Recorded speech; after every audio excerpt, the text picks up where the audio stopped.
Asha stood at the window of her small home in the crowded village of Uttar Pradesh, staring at the vast fields beyond. The golden sun bathed the landscape in warmth, but her thoughts were far from the beauty around her. She was lost in the dream she had nurtured for as long as she could remember, a dream of moving to London. The bustling streets, the bright lights, the opportunities it promised all seemed like a world away from her reality. She wanted to leave behind the hardships of living in a joint family, where every penny was stretched and every day felt like a struggle. Her father, Raghav, was a humble farmer. The small piece of land they owned was the only thing that kept the family afloat. With multiple mouths to feed and rising debts, their financial situation was becoming dire. But despite everything, Asha clung to her dream of moving to London, not just for herself but for her family. She wanted to make something of herself, to find a good job and send money back home to ease their burdens. "I will make you proud, Papa," she whispered one evening while helping her father sow the seeds in their field. Her father looked at her with tired but loving eyes. "I know, Asha, but London is far away and life there will be hard. Are you sure this is what you want?" "I'm sure, Papa. I need to do this for all of us." Her father knew her determination was unwavering. With heavy reluctance, he made the decision that would change their lives forever. Raghav sold their only piece of land to fund Asha's dream. It was a sacrifice he made with hope in his heart, believing that his daughter would find success in the distant land and bring prosperity to the family. A few months later, Asha's dream became a reality. She stood in Heathrow Airport, clutching her suitcase and feeling both excitement and fear swirl within her. London was as vast and beautiful as she had imagined, but she quickly realized it was also intimidating. The streets bustled with people, all in a hurry, speaking in English, a language she barely knew. Asha struggled to navigate her new life. She had taken some English lessons back in India, but in London, the language felt fast, confusing, and overwhelming. Every job interview she attended ended with a polite rejection because she couldn't communicate fluently. Her savings dwindled, and she was running out of options. The weight of her family's expectations pressed heavily on her shoulders. They were waiting for her to send money back, unaware of the struggles she was facing. One day, while sitting in a park, trying to make sense of an English newspaper, she heard a voice beside her. "Having trouble with that?" Asha looked up to see a young man with kind eyes and a warm smile. His name was James, and he had been observing her for a while. After learning she was new to London and struggling with English, he offered to help her. Grateful for his kindness, Asha accepted. James began teaching Asha basic English words and phrases. They met regularly in the park, and slowly but surely, Asha's confidence grew. She could now ask for directions, order food, and hold simple conversations. James's patience and encouragement made her feel at ease, and she began to rely on him not just as a teacher, but as a friend. As the weeks went by, Asha found herself falling in love with James. His charm, his wit, and the way he made her feel comfortable in this strange new city made her heart flutter. She believed he felt the same, as he was always kind, always attentive. He made her feel special, something she hadn't felt in a long time. One evening, after a particularly sweet date, James leaned in and kissed her. Asha's heart raced, and in that moment, all her fears melted away. She thought she had found love, someone who cared for her in this foreign land.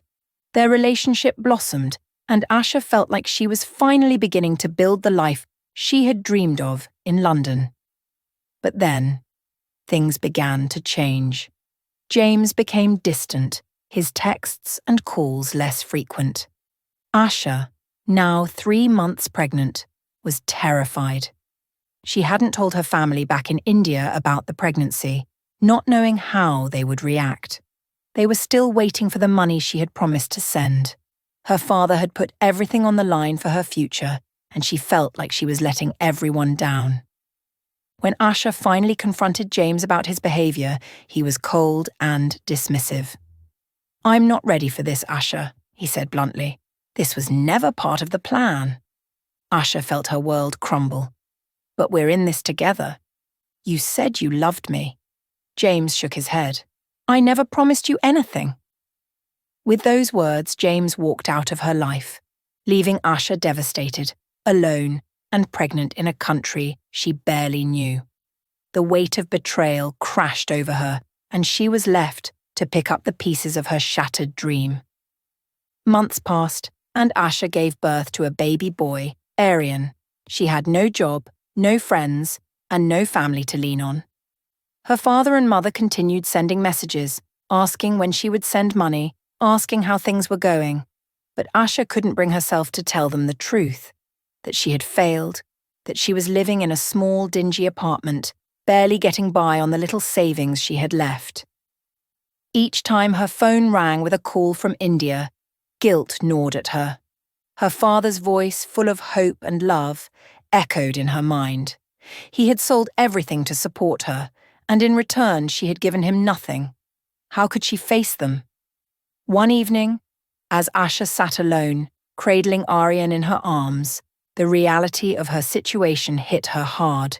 She was trapped in a country where she couldn't find a job because of her poor English, trapped by the expectations of her family, and trapped by her own choices. Desperation set in. She knew she couldn't keep going like this. She had to make a choice, either go back to India in shame or find a way to survive in London.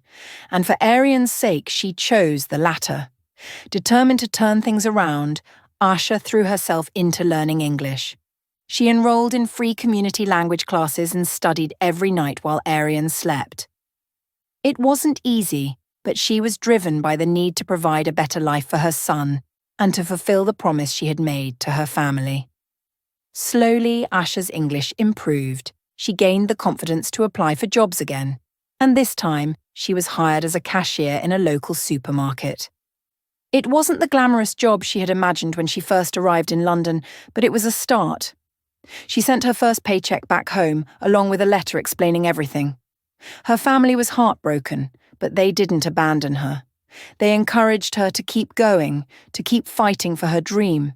Over the next few years, Asha's life began to stabilize. She worked hard, moved to a better apartment, and found a small but supportive group of friends. Aryan grew into a happy, healthy child. And though it wasn't the life she had initially envisioned, Asha felt proud of what she had built. One day, while walking through the park with Aryan, Asha saw a familiar face, James. He looked shocked to see her, and for a moment Asha felt the old hurt resurface. But then she realized something. She had survived without him. She had thrived. He had left her at her lowest, but she had risen above the pain and built a life for herself and her son.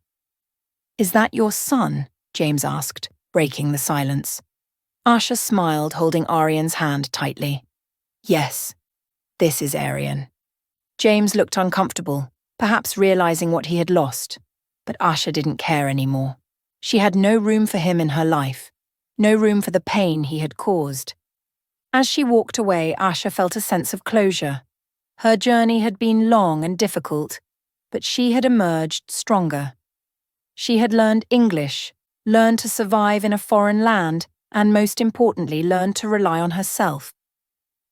Asha had once dreamed of London as the key to her happiness, and while it hadn't been the fairy tale she had imagined, it had given her something far more valuable: strength, independence, and the knowledge that she could overcome anything life threw at her. And as she looked down at Aryan's smiling face, she knew that she had not only survived, but had also found a new kind of happiness.